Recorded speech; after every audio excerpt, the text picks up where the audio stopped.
I didn't know how to tell Michelle that I think I've completely ruined our financial future. Oh my God.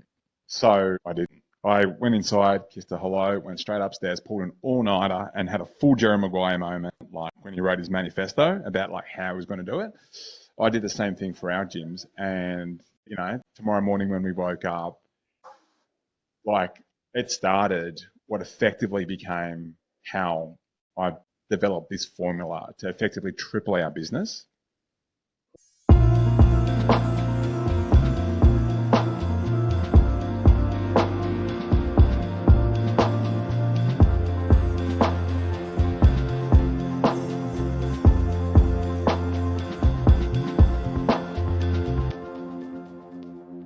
Well, hello and welcome back to the Amanda Kaufman Show. And we're continuing our conversation on coaches that don't suck. And we have another coach who does not suck, Doza. Thank you so much, Doza, for joining me. Doza, Andrew Handosa, known as Doza, is a seasoned entrepreneur, business coach, and email marketing expert dedicated to transforming how studio owners and entrepreneurs approach growth. And growth is one of my super favorite subjects, so I can't wait to get into that. As the CEO and founder of the Geronimo Academy, he specializes in helping clients build profitable businesses that align with their lifestyle, yes please, eliminating overwhelm and burnout. And with over a decade of experience in launching and scaling multi-million-dollar ventures, Andrew has developed a unique, no-nonsense approach that combines for coaching and others to create fulfilling impact-driven businesses. And through Geronimo Unfiltered podcast and his Stop Doing It the Hard Way Club, I love that so much, Andrew delivers unfiltered insights empowering business owners to take control, gain financial freedom, and achieve sustainable growth. His approach is grounded in authenticity, community building, and living a life by design. So basically, we are new best friends. I'm really excited to have you here, Doza. Welcome to the show. Thanks, Maya. Thanks for having me. Yeah. So, okay. I'm so curious. You have a lot of clarity about your message, about being unfiltered, about just even the name of what you do, Geronimo. It really inspires a lot of energy and enthusiasm. Like, just take 30 seconds and help us understand. Like, that is your take. Why so? Why do you believe so? I think, especially in this world of coaching and the internet, it's so easy to be, I guess, bombarded by conflicting messages and to get confused. Take 5 seconds on Instagram or any social media platform of your choice. And now we've got AI, right? Like it is so, as young business owners, it is so easy to get confused and overwhelmed in terms of like what next step to take. Mm-hmm. I went down that path and thought that I needed to be like everyone else and on, social media and like did the hook, did the mess, did all that kind of stuff. And ultimately, I didn't feel like it was me. I'm like in life, I am a full throttle guy. I am full contact, zero filters. And in my industry of the health and fitness industry, it's kind of synonymous with a lot of filters. On every level, right? From a visual filter on the Instagram to like withholding on all of the details of what it really takes to create. You referred to yourself as a full content kind of guy. Like, what does that mean? Like in your day-to-day life? Means like I'm a big dude and like when I'm on my coaching calls with my clients, I am, they call me Spicy Doza because I just want these guys to win so much that I will probably step over the boundary of like what is proper, what might be professional. How dare. I will literally like I got size 13 shoes. So I was like, I'll literally size 13 these guys and they love it. Like the unfiltered approach in the industry that I'm in and to cut through all the bullshit, to cut through all the guru advice for people that have never done it before. I call them like the virgin sex therapists. And there's I'm sorry, my brain just caught up with that. That's so funny. We said we had a clean audience. No, love you guys. Big heart, big love. Get in here, big bear hug, but also like I told you to do this and you haven't done it yet. So that sort of vibe. And that truth telling is so so palatable and so powerful. One of the things that I really struggled with in the first few years of coaching was people pleasing. And my mentor was Oh, like, "Hey, they pay you to push." And I was like, "Really?" And it's like, "Yeah." oh, And when yeah. I allowed myself to challenge the paradigms, challenge the thinking, challenge the accountability in my way, In your way. but still do it, it absolutely transformed not just my business, but also my own experience of my business and the results of my clients. Like, it's so Well, powerful to do that. let me ask you this: who else is doing it in their life? Can you repeat the You know, question? Who else who is? who who else is doing that in their life? This is what I continually kind of reinforce with my team of coaches. It's guys, if like they're in here because they obviously need us, right? And we're here to sort of show them the hope and yes, the belief and yes, all that. And we've got all the content. We've got an amazing academy. We've got all the curriculum and stuff like that. But ultimately, what we know there's three different levels of coaching that we've sort of stumbled upon. There's the tool sets, which is the templates and the checklists and the bits that everyone froths about. But then it's the skill sets and it's the skills to be able to use that tool sets. But ultimately, it's the mindset. And that part of that mindset piece is really around holding them to a standard of who they need to become, because they told us that they wanted to, so that they can develop the skill set to then use the tools properly. So I'm getting a great visual in my mind of a Mm, pyramid or something that's describing that, and I see a lot in our space of coaching and influence. It's all mindset. It's 100% mindset. But I completely agree with you that it's a mindset that allows you to activate into the skill set, into leveraging the tool set, and that makes so much sense. As you were coming up, like what brought you to coaching? Why do this? mate, I didn't want to be a coach. I did. Perfect. You're probably great. I'm almost like the anti-coach, and not as in I'm anti to coaches, because like I love, and one thing I always say to people who maybe in a bit of the objection handling training with my sales team is, do you think LeBron doesn't have a coach? Like, do you think Rafael Nadal doesn't have? Like, obviously we're not talking about should people have coaches or not. They just either don't believe in you or they don't believe in themselves. So coaching, big fan of. I probably so I'll go right back. I'm a practitioner. So like the thing I coach about, I did. And I feel, and like already I feel like in this industry of coaching, the wider industry, and I think some of your audience might be like nodding their head and yelling at the radio right now. Like there's this kind of split in the market of people who have actually done the thing and now they want to like coach people on it or mentor people on it or advise people on it.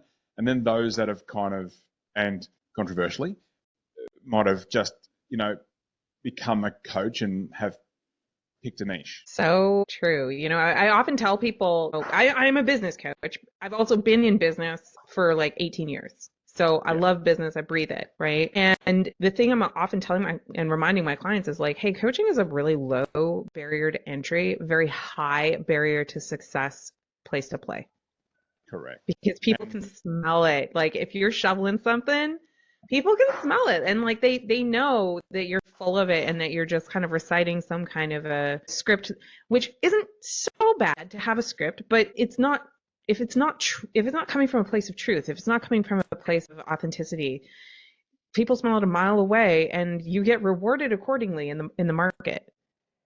I completely agree, mate. So how kind of I accidentally became a coach, and I'm not even, if there's a certification, I don't have it, right? Whatever the certification is like the receipts of what I've done, and that is ultimately why people do come to us. So we've built, we obviously help studio owners, gym owners, yoga, Pilates, mixed martial arts, all that, all those people that are in the wider health and fitness industry. We're on a quest to kind of impact through those people, over 1 million people. And That's cool. I know what it's done for me. I kind of went into gyms. I was like, my background is in corporate marketing, brand, a bit of sales, technology, that kind of stuff. My business partner, his background was in like corporate finance, banking, and all that sort of stuff. At some point, we got together and went like, I kind of want to get a bit more out of life. Like I can't be stuffed shoveling more dog food, and he just didn't love the banks. It was like sucking his soul. I had a bit of a heart complication one day, Mm. and I came out of that, and then just had this thing about like, okay, I definitely want to get a bit more out of life. So I Mm. wanted to do more helping stuff rather than, again, selling more dog food or chocolates. So my business partner and I decided to open a gym. Now we're two guys that had no business having a gym. When we came home and told our wives that we've just bought a gym, they went, "You guys are idiots." And they're not wrong. Well, you have to start somewhere, right? I know. Like that's Yeah, actually but something I why a really gym? want We to had ask you about. zero qualifications, okay? So anyway, Mhm. 2014, we opened our first gym. If there was a mistake to be made, Amanda, we made it. Okay? If there was a wrong decision, we made it. And things got worse before it got any better until this one day I had this full Jerry Maguire moment. I remember and it was proper movie scene, storm, rain, howling winds. I'm out on my driveway of a house that we just purchased, $1 million mortgage, and I've got a pregnant wife inside, and we were broke. And I didn't know how to tell Michelle that I think I've completely ruined our financial future. Oh my God. So I didn't. I went inside, kissed her hello, went straight upstairs, pulled an all-nighter, and had a full Jerry Maguire moment, like when he wrote his manifesto about like how he was going to do it. I did the same thing for our gyms, and tomorrow morning when we woke up, the storm had passed, the birds were chirping again, the sun was, the blue skies were back. Like it started what effectively became how I developed this formula to effectively triple our business in Wow. record time. We got a whole bunch of awards for it. And then we did it again with the second studio that we took over and did it again for that one. And so along the way, people went, "Doza, how are you doing this?" And I just started to my natural instinct was to teach people how to do it. I guess that's how I became a coach. Like it started with one person up the road that I kind of knew from a different world, and then went to two, and then through COVID, through all the lockdowns where gyms in our country got like shut down and we had to go online. I posted something in an internal Facebook group of the network that I was part of, and just wanted to help people. And 200 customers turned up next day, knocking on my front door, going, "Doza, can you help?" That's went, outstanding. and I went, That story really tells about that discovery of that alignment. It talks about that discovery of like this is the kind of service that it requires. One thing I really wanted to ask you about is the survival of that beginner season. Because you're right. I think in this space there's the kind of clunky find that niche statement, kind of not really doing the work that matters. And then there's like people that are showing up as pros, right? Like, Yeah. and they're professionally of service to other people. I've noticed that, because I do help a lot of people that are transitioning or pivoting from another career into entrepreneurship and coaching. So they do have like high competence, high intelligence. Yeah. It's just that they've never done this before. And so can you talk to me a little bit about surviving that beginner season? Yeah. Like you mentioned that you made so many mistakes, but you clearly turned that into an alchemy of turning it into gold. Like all these mistakes informed your process. So can you talk to me a little bit about that, like surviving that season? I call those moments. If I look back on our journey, my journey, and think about those moments that delivered not just incremental growth, but like transformational growth, I can quite distinctively link it back to a series of defining moments. Now, I've got a bit of a formula for it. So you get smacked in the face along the journey of being an entrepreneur. Which will happen. That is absolutely guaranteed for anybody who's just starting out. Guaranteed. And if you don't want to, and if you don't like the idea of that, like with all love, get a job. And if you think it doesn't happen over there either, like I was gonna say you're still gonna get smacked around with a job, unless you're in more control within your own business. Anyway, I got a whole thing about that. But when stuff happens, and when that moment happens, and there's been multiple times where that's happened to us, you've got three choices. You can either retreat, you can do nothing, blame everything else, and become the victim, or you decide, what if this was the best thing that happened for me? So just nuanced language there.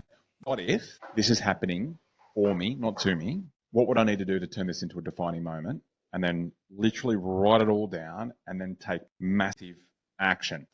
It's been our things. Like we've always turned fit situations around into defining moments because we've always chosen defining moments. We've always chosen massive action. Now, I'll go a bit further on that. When you're at the start, to all your listeners, if you're at the start, you've got a good heart, you've got a good product, you can genuinely help people. The single biggest tactical thing that I believe you should be focusing on, is product market fit, making sales. I was constantly, Amanda, like Geronimo Academy. I knew we were going to be besties. Yeah, it's true. Geronimo Academy started off as a content. I used to be a photographer and a videographer back in the day, so I had a spare camera that I used to use for weddings. It started off, my very first invoice was $200, and it was to do a video of someone's studio. So from that, they went, what else do you know? And I went, what else are you struggling with? That's the question. My team's, or like they're not really planned out. It's like, okay, cool. So I go back into my files in my head, my files of like my previous life in the corporate world, and the company that I was a director of before this was an agency, and through that they put me through this training called Rockefeller Habits, this scaling up with Vern Harnish. So they put me through that, and I was like, I knew this was going to come in handy one day. So I looked at my phone of all the screenshots that I took of all the training that I was doing, and I basically applied it to their studio. And they paid me a little bit more money to do some 90-day planning with them. And I used to meet them at a breakfast cafe, and we would do these meetings. And like, what else do you do? I was like, do you run Facebook ads? I was like, yeah, of course I do. Quickly learn how to run Facebook ads. And then I just product market fit. And then now we've got the number one, studio accelerator in Australia and New Zealand. He says so casually. I love the story so much because there's so much rhetoric. There's so much baloney content out there that suggests that you have to have so many different prerequisites to helping other people. Make sales. That's it. I just before this, I was sitting down with I have a little mastermind, and we were talking about the nature of learning and how so many times people get swept up in learning, but they think that they're learning. They're not really learning. They're simply consuming. And that, the number one thing that I was offering the folks at the mastermind is I'm like, make sure you're inviting people to connect and to talk and to share and find out what they're working on. Find out if you can help. Find out if you can make a connection. I'm even thinking about how these podcasts that I've been doing has come about. It's simply by just asking, what are you working on? How can I help? Right? It's just the fundamental of business. Yeah, that's it. When you're at the start, you don't need to get swept up in, and I'm a vision guy, big vision, values, culture. I'm big on that because I've got a team out, right? But you don't need to spend 4 weeks mental masturbation around what your vision might be or what your purpose is and what you might like. Just what is the thing that you think you can help people with? Who needs it? Set yourself up on Stripe. Get yourself a bank account. Get some Stripe links. I love Stripe links. I'm super tactical as well, Amanda. I can go up here, I can go down here. Stripe links are the bomb. Friend of ours. It's just easy. Just set it up. Mr. Dan Martel. Yeah, you just look at your phone and it takes your money. It's the best thing ever. Literally, that is true. Yeah. Don't worry about charging like a wounded bull at the start either. And I know some other people will tell you as well, maybe just do some stuff for free to get some case studies out of it and then snowball it. That's fine if that's for you. I've never done anything for free. I just hadn't needed to, right? Because I've always been decent at selling, only because back to I'm big heart. People kind of, feel like this guy, he would just find a way to make this thing work. I think they just kind of believe in the energy. And I also choose my audience. I choose, people that I think I can genuinely help. I'm not going to walk up to the dentist up the road here and go, I think I can help you grow your practice. I probably could, but not my bullseye just yet. Yeah. I love this. And I think something that I'm thinking about from my own journey was I really wasn't Geronimo. I really wasn't this big gregarious kind of personality, and I still figured it out. And I love the contrast here because I think what is common that we both have is this authenticity and desire to help other people. And, listener, please listen to that. You have a way that you connect with people. You have your favorite people. I wouldn't go to gym people because that's not necessarily my people. But I love what I do with whom I do it and the circles that I run in, and I serve in that circle. And if you find yourself in a circle that's like really low energy, doesn't want your help, it's all negative, that's a mess you've got to clean up. Yeah. Yeah. And, I really think about, the role of business is to, well, the role of entrepreneurship, you're an entrepreneur if you can solve problems and make a profit, like solve problems at a profit. So I think there's a lot of great to be had around being part of circles and masterminds and things like that, but only if you execute and implement and then apply that to what you're doing that day, tomorrow, day after, and generate sales. Like right at the start, you have a money problem at the bottom. We've talked about that. We've got this thing called the 3 levels of growth or 3 levels of business. And right at the bottom, it is you have a money problem. Now, eventually when you get past it, and to solve the money problem, to get to the second level, which is like a time problem, the money problem is about how you generate leads, how you make sales, how you kind of tweak your product market fit, how you track that to actually know what's working, what's not working. And then effectively you've solved your money problems. Congratulations, you've solved your money problems. Then you're going to get other problems after that. Yeah, exactly. Every level, there's I think it was Grant Cardone wrote the book, The 10X Rule, and it was the first time that I really heard the lesson that you're always going to have problems. So why not play for bigger ones? Like have bigger problems that are more appealing than the same old dumb problems that you hate. I know. Yeah. And I think some of it is like, this might resonate with your listeners. I think, the problem is that you think you shouldn't have problems. Whew. And so the problem is you think you shouldn't have problems. I love that. Just like accept it, and it gets bigger. It gets bigger at every new level. Like they're bigger problems, and I think that's where you start. Once you've solved the money problems, right? Then it gets deeper within you, like what it is that you're trying to solve. Like there's a lot of people that I've helped scale out of their business. I've scaled out of 2 businesses. And I can see how it would be very easy if you didn't have a driving purpose eventually. You don't need it at the start, but eventually along the way, you'll sort of synthesize as you learn about yourself, because I do believe business is one of the most powerful like personal development instruments. Eventually you'll find what it is that you are driving for. Without that, it is very easy to like lose a bit of yourself towards the top, whatever your top may be, or when you kind of exit. It's quite common to see people just go. And the biggest anticlimax of that is like, so you gutted it out for 10 years to eventually like do the thing, exit, and now you've kind of depressed. So that's not to scare anyone. That's just to go at the start. I think all you really need to focus on is making sales, finding customers, doing a great job, and then building some momentum. Along the way, to sort of carry that journey with you, is really about a lot of self-reflection, being more self-aware, and finding out what it is that you are really driving for in life. What truly matters to you as a person, and then how can you apply all these amazing skills that you can't read about? You can read as many books as you want, right? But like ultimately, it's just being in it and developing the character set that you need to. Oh my gosh. Doza, I could seriously sit here for a 3-hour episode, but I only booked you for a short one. So we might just have to do this again sometime. But how can people follow you? Because you're soundbite after soundbite. Instagram. Hey.Doza. Hey.Doza. Come and say hello. Hey.Doza. HEY.DOZA. I love it. And listener, do us a favor, go ahead and share this gem of an episode with 3 of your friends who are building their business and they want to get to it and they want to just jump in, Geronimo. And go ahead and do us a favor, make sure that you subscribe so that you don't miss the next episode, and leave us a 5-star review, because it helps people find episodes like this that can really help them in their journey. Thanks so much for joining me. We'll see you next time.